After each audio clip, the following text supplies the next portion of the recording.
विश्व शिक्षक दिवस के अवसर पर आज हम सभी इस बात की चर्चा कर रहे हैं कि जिस शिक्षा के द्वारा हमारा जीवन की दशा और दिशा निर्धारित होती है, उस शिक्षा की दशा और दिशा क्या है।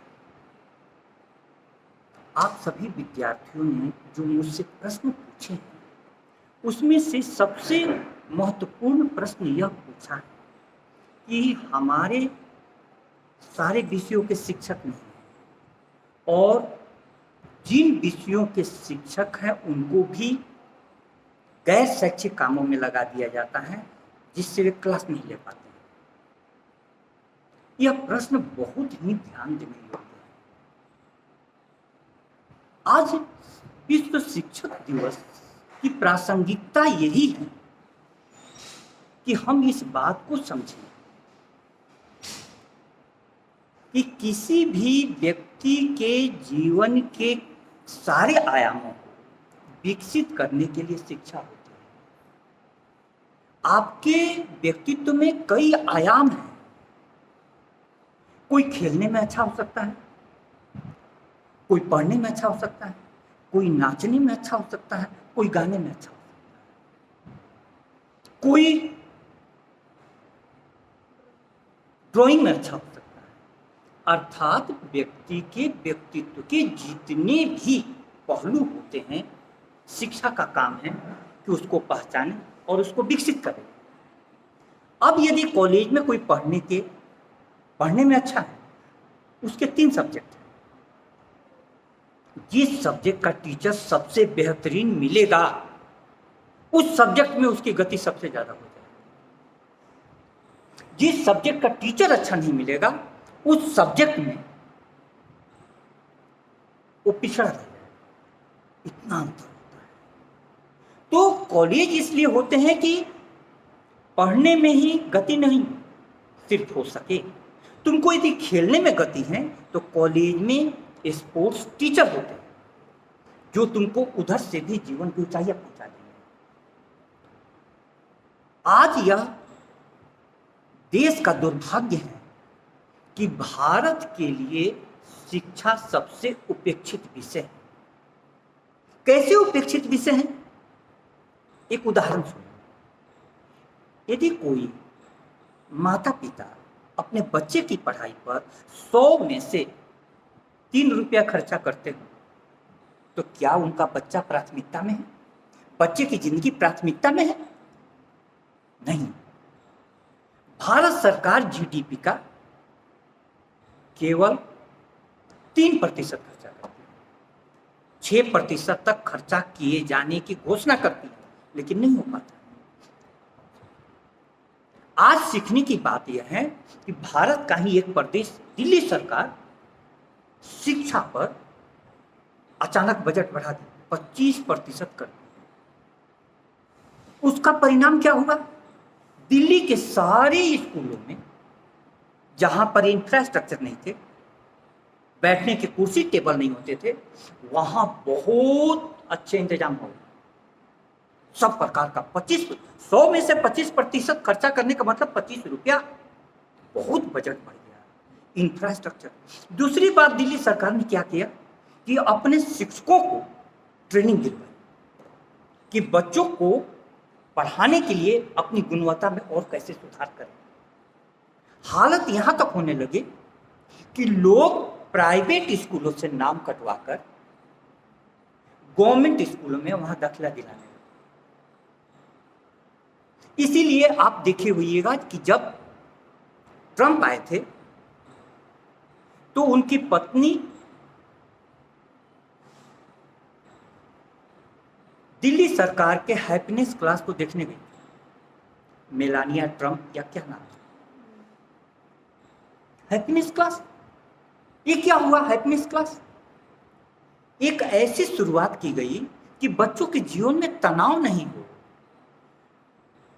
अब वहां के सरकारी स्कूलों से बड़ी बड़ी प्रतियोगिता परीक्षा में बच्चे निकल रहे हैं। हालात यहां तक पहुंच रहे हैं कि प्राइवेट स्कूलों से नाम कटवा करके सरकारी स्कूलों, हमारे यहाँ सरकारी कॉलेजों की, सरकारी स्कूलों की क्या हालत है? स्कूलों में भी अच्छे टीचर नहीं मिले, तभी तो आप लोगों की स्थिति इतनी खराब है। अब कॉलेज में भी यदि अच्छे टीचर नहीं मिलेंगे तो आपकी जिंदगी पूरी तरह से बर्बाद हो सकती है। जिंदगी बर्बाद होने का क्या मतलब है? हम बहुत अच्छी पोजीशन पर जाने की प्रतिभा लेकर के पैदा हुए थे, लेकिन उस जगह नहीं पहुंच पाए। अब मैं आपको अपना उदाहरण बता रहा हूं कि खेल की बदौलत बिहार जब खेल गया तो मेरा एडमिशन पटना कॉलेज में हो गया, लेकिन स्पोर्ट्स कोटा पर हुआ, तो वहां खेलने की बड़ी सुविधा थी। तो खेल के लिए भी टोटल यूनिवर्सिटी खेलने गया, दूसरी जगह खेलने जाता था। तो सारे, अब बॉम्बे यूनिवर्सिटी से जो खिलाड़ी खेल रहा है दूसरे साल टेस्ट टीम में जा रहा है, दिल्ली यूनिवर्सिटी से जो खिलाड़ी खेल रहा है दूसरे साल भारत की टीम से खेल रहा है। तो हम लोगों को भी सपने जगते थे कि मैं भी खेल सकता हूँ। अब अगल बगल में जो लड़के थे वो पढ़ने में बहुत अच्छा था। बीए करने के बाद हमारे दोस्त साथी आईएएस की परीक्षा में सेलेक्ट हो गए। अब बीए करने के बाद हम लोग को भी लगा इतना बड़ा अधिकारी बन गए, मैं क्यों नहीं बन सकता? अब ये सपने जगना हुआ। तो जब मेरे को खेल के जगत में बैन लगा तो ऐसे पढ़ने वाले दोस्तों के सहयोग से और शिक्षकों के सहयोग से, जो शिक्षक थे किसी भी विषय को पढ़ाते थे तो इतना इंटरेस्टिंग और उनके पढ़ाने की कला रोचक थी और इतनी प्रभावी थी कि 3 घंटे का क्लास लगता था कि 3 मिनट की तरह बीत गया। शिक्षक यह होता है। उसका परिणाम क्या हुआ कि 10 घंटा 10 साल तक खेलने के बाद मैं शिक्षा जगत में आ गया, आज प्रोफेसर के पद तक पहुंच गया। किनका योगदान है? मेरे शिक्षकों का योगदान। तो शिक्षक तुमको जैसा मिलेंगे तुमको वैसी ऊंचाई दे देंगे। एक बात आप लोग समझ लो कि परमात्मा यहां से सारे बीज जो आते हैं संभावना लिए हुए, संभावना लिए हुए, अर्थात हर बीज वृक्ष बन सकता है, लेकिन वास्तविकता क्या है? हर बीज वृक्ष नहीं बनता। क्यों नहीं बनता? सोचेंगे ना, विश्व शिक्षक दिवस सोचने का दीवान है। क्यों नहीं बनता? क्योंकि वो बीज किसी अनुर्वर भूमि पर पड़ा रह जाए, कहीं क्लासेज नहीं हो रही तो क्या होगा? दूसरा, उर्वर भूमि भी हो, माली ठीक नहीं मिले तो क्या होगा? खाद पानी सही पर नहीं मिले तो क्या होगा? और ये सब भी हो, बगल में खरपतवार उगाते हैं, अर्थात कुसंगति वाले लोग हुआ है, वो यदि पूरी तरीके से घेर लें उस पौधे को तब क्या होगा? तो भूमि आंखों की है बंजर या नमी की है कमी, ख्वाब आंखों में किसी के किस लिए पलते नहीं, है नहीं परिणाम केवल आदमी प्रारब्ध का, यह तरु पुरुषार्थ के सींचे बिना फलते नहीं। देखो कवि क्या कह रहा है, भूमि आंखों की है बंजर, क्या बंजर भूमि पर बीज पड़ गया? या नमी की है कमी, या उसको अच्छा पानी नहीं मिल रहा है? ख्वाब आंखों में किसी के किस लिए पलते नहीं? तुम्हारी आंखों में बड़े ख्वाब क्यों नहीं पल रहे हैं? क्योंकि तुम अगल बगल वैसे लोगों को दिखाई नहीं देख पा रही। आज तुमने संभाग स्तरीय भाषण प्रतियोगिता में भाग लिया, तुमने देखा कि अन्य बच्चे कैसे हैं उदयपुर के, देखा तुम्हारे अंदर में एक बड़ा सपना है।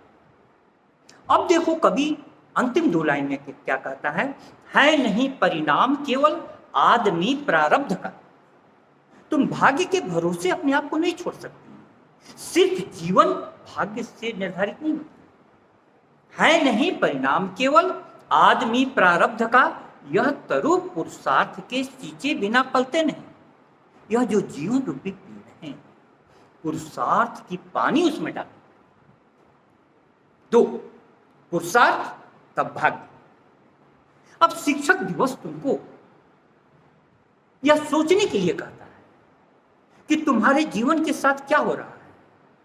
नई शिक्षा नीति जब से लागू हुई है, इस नई शिक्षा नीति के तहत 6 महीने पर परीक्षा हो रही है। तो तुम लोगों के 3 सब्जेक्ट में से कितने सब्जेक्ट की तुम्हारी क्लास हो रही है? सुनो, सिर्फ 2। एक सब्जेक्ट की क्लास नहीं हो रही है, तो वह सब्जेक्ट 6 महीना के बाद परीक्षा में उसमें क्या लिखोगे? नहीं लिखोगे, नहीं लिखोगे, और वो सब्जेक्ट हमेशा के लिए समस्या बन जाएगा। तो सरकार का ध्यान इस पर क्यों नहीं है? कल राष्ट्रपति महोदया यहां आई थी, उन्होंने एक महत्वपूर्ण लाइन कही है कि मैं आज जो कुछ हूं शिक्षा के कारण। उन राष्ट्रपति महोदया से आप लोगों को भी पूछना चाहिए। क्या पूछना चाहिए? आपके प्रश्न क्या है? आप बोलती हैं कि आप जो कुछ है शिक्षा के कारण है, तो ज्योति पूछ रही है कि तो हमको अच्छी शिक्षा क्यों नहीं मिल रही है? गुणवत्तापूर्ण शिक्षा सबका मौलिक अधिकार है, सबका मौलिक अधिकार है। पर परमात्मा ने जो प्रतिभा दिल्ली के लोगों को दी है, वही प्रतिभा बांसवाड़ा के लोगों को भी दी है। लेकिन दिल्ली के लोग आकाश चूम लेते हैं और बांसवाड़ा के लोग पृथ्वी पर रेंगने लायक भी नहीं बचते हैं। कारण क्या है? ये सोचना होगा ना। शिक्षक का भाव, शिक्षक का भाव। आपको शिक्षा क्या सिखाती है? मैं जैसे तुमको बोलता, मान लो तुम्हारा नाम क्या है? ज्योति। अब ज्योति नाम आते ही मेरे दिमाग में ध्यान में आता है कोरोना काल में हरियाणा में जिस ज्योति नामक लड़की का पिता बीमार पड़ गया था। लड़की थी बिहार की, सारे वाहन बंद, रेल बंद, बस बंद, कोई। अब बीमार पिता को छोड़ नहीं सकती थी, पीछे साइकिल पर बिठाई और वो 13 साल की ज्योति लेकर के पिता को चली और 1500 किलोमीटर पार कर करके बिहार पहुंची।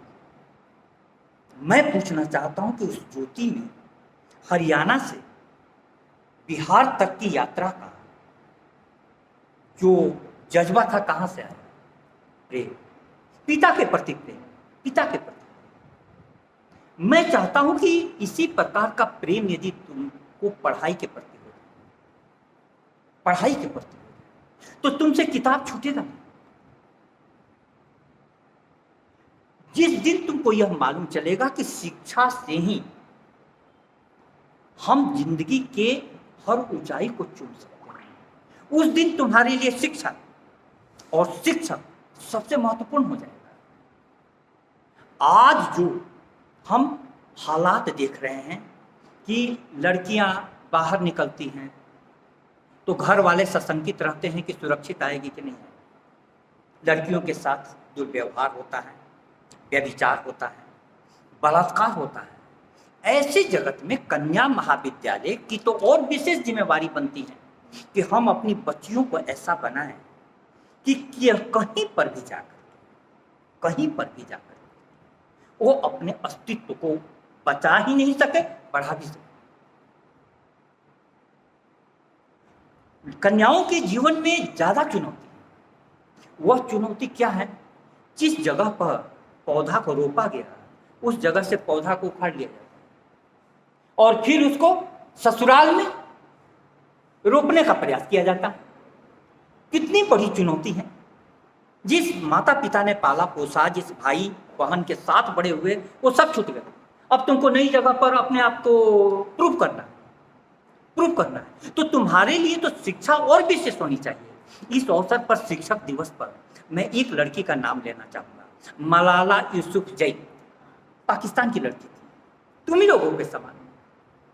वहां पर आतंकवादी चाहते थे कि लड़कियां पढ़े नहीं। क्यों चाहते हैं? क्योंकि वे लड़कियों को वस्तु के समान बना करके रखना चाहते हैं, इंसान के समान नहीं। लड़कियां पढ़ेगी तो 10 प्रकार का प्रश्न करेगी, लड़कियां पढ़ी नहीं। उसको गोली मारी गई तब पर भी उसने पढ़ाई नहीं छोड़ी। कितना भी धमकाया गया, वो जाती थी स्कूल, अंत में उसको गोली मारी। लेकिन वो करती थी क्या कि डायरी लिखती थी प्रत्येक दिन। उस डायरी में लिखती थी कि किस किस हालात से हम गुजर रहे हैं, ये क्या हो रहा है। वे आतंकवादी समूह एक तरफ पैसों से लोगों की मदद भी कर देते थे, दूसरी तरफ यह चाहते थे नारी शिक्षा पूरी तरीके से बैन हो जाए। क्यों? वो बोलते थे कि हमारे धर्म में लिखा हुआ है। ये कौन सा धर्म है? ये कौन सा धर्म है जिसमें नारी शिक्षा लिखा हुआ है? तुम थोड़ा सोचो। मैं सिर्फ कन्याओं को ही सोचने के लिए नहीं कर रहा, पूरे समाज सोचे कि किसी भी पुरुष का अस्तित्व पृथ्वी पर नारी के माध्यम से ही आता है। परमात्मा ने सृष्टि प्रक्रिया के लिए सृजन का महत्वपूर्ण माध्यम स्त्री को बनाया। अब इसके कारण क्या होता है कि नारी में विशेष संभावना होती है, और नारी की शिक्षा इतनी महत्वपूर्ण है कि अभिमन्यु को याद करो। अर्जुन सुभद्रा के पेट में जब अभिमन्यु था तब चक्रव्यूह भेदन की कहानी सुना रहा था। 6 दरवाजे तक की कहानी माँ ने सुना और अभिमन्यु जान गया। अभिमन्यु किस दरवाजे पर मारा गया है? 7वें दरवाजे पर। 7वें दरवाजे। अर्थात जो कुछ भी माँ सुन रही है वो बेटे को पहुंच रहा है, बेटे को पहुंच रहा है। तो अब मैं तुमसे ये कहना चाहता हूं कि नारी शिक्षा या कन्या को योग्य बनाना कितना जरूरी है, क्योंकि उसके थ्रू जो संतति दुनिया में लड़का हो या लड़की आएगी उसकी मानसिकता प्रभावित होगी। यदि नारी को हम तिरस्कृत करते हैं, अपमानित करते हैं, दोयम दर्जे का रखते हैं, तो उससे निकलने वाली संतान क्या प्रथम दर्जे की हो सकती है? कभी भी नहीं हो सकती, कभी भी नहीं हो सकती। और परमात्मा जो है ना, वो अर्धनारीश्वर की पूजा हम लोग करते हैं। आधा नारी आधा पुरुष, आधा शिव आधा पार्वती, क्योंकि हम सभी में माता पिता दोनों के अंश हैं। तो चेतना 3 महीने तक बच्चा गर्भ में जब आता है तो उसका लिंग निर्धारण नहीं होता है। 3 महीना तक चेतना तो है, सारे विकास हो रहे हैं, 3 महीने के बाद लिंग निर्धारण। तो तीसरे महीने में एमनियोसेंटेसिस टेक्निक के द्वारा हम जान सकते हैं कि लड़का है या लड़की। अब चेतना तो दोनों में है, चेतना तुम में भी है, चेतना हम में भी है, मन तुम में भी है, मन हम में भी है। अब यह मन को अच्छी शिक्षा मिले तो यह मन ऊंचाई आत्मा की ओर जाता है, आत्मा की ओर जाता है। अब मान लो कि हम लोग के घर में धन का अभाव है, शिक्षा तुमको क्या सिखाएगी कि बेटा धन कितना चाहिए? किताब खरीदने के लिए तो धन की कमी नहीं है, किताब खरीदो। कपड़े सिर्फ दो, कपड़े सिर्फ दो, चलो 2 नहीं 4 ले लो। सादगी, सादगी। उसके बाद तुम पढ़ने में मन लगाओ, तो तुम बाहर नहीं जाती हो तो बहुत सारा खर्चा तुम्हारा बच जाता है। और विद्या का जगत एक ऐसा जगत है कि जैसे जैसे तुम इसमें प्रवेश करोगी तुम्हारा आनंद बढ़ता जाएगा। इसीलिए तो हमारी संस्कृति कहती है ज्ञानम अनंतम आनंदम, ज्ञान अनंत आनंद। लेकिन कोई परवरिश कराने वाला शिक्षक चाहिए। पानी पीने से आनंद मिलता है, लेकिन खुदाई करो तो सबसे पहले क्या हाथ आता है? मिट्टी हटानी पड़ती है, पत्थर हटाने पड़ते हैं, कीचड़ हटाने पड़ते हैं, इतनी बाधाएं हैं।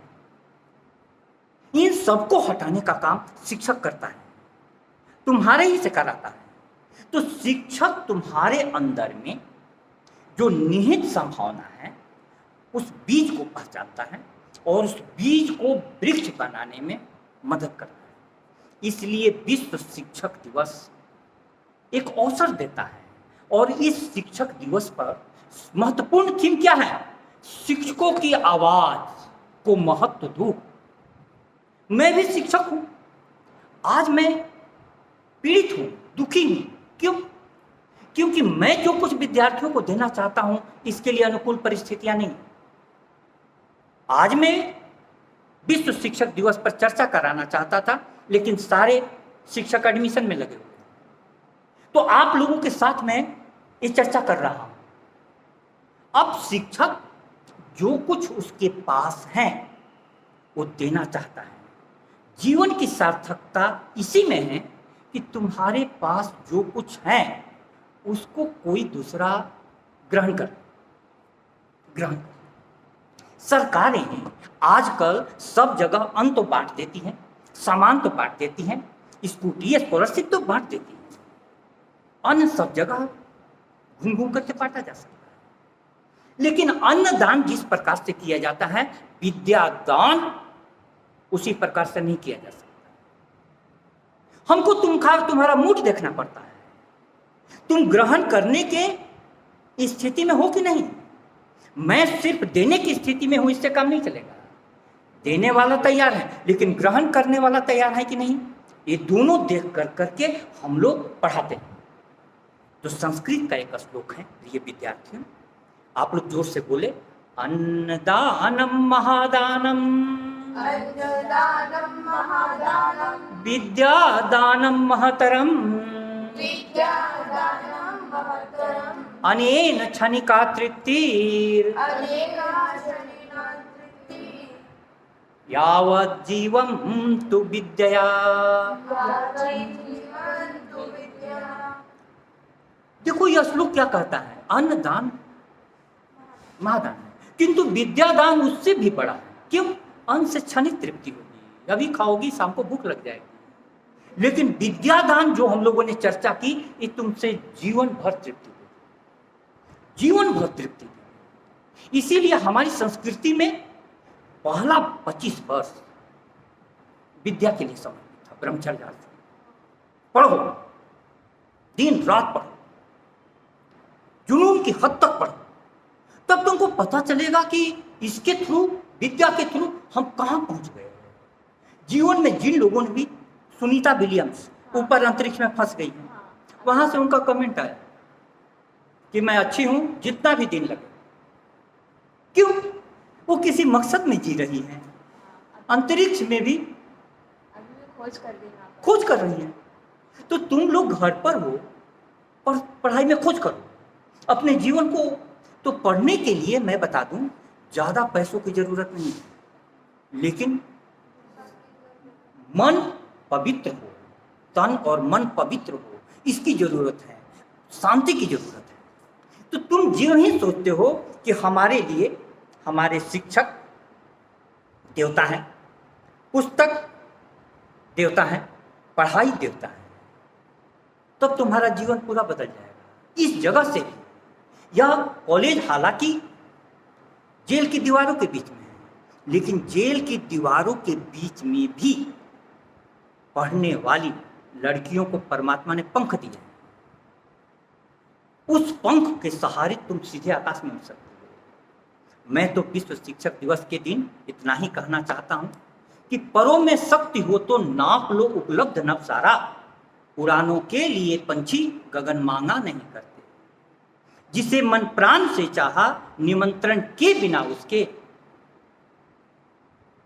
सपन तो खुद ब खुद आते नयन मांगा नहीं करते। तुम सपने देखो पढ़ने के, सपने देखो पुस्तकों के, तब तुम देखो तुम्हारा जीवन कैसे बदलता है। बहुत बहुत धन्यवाद।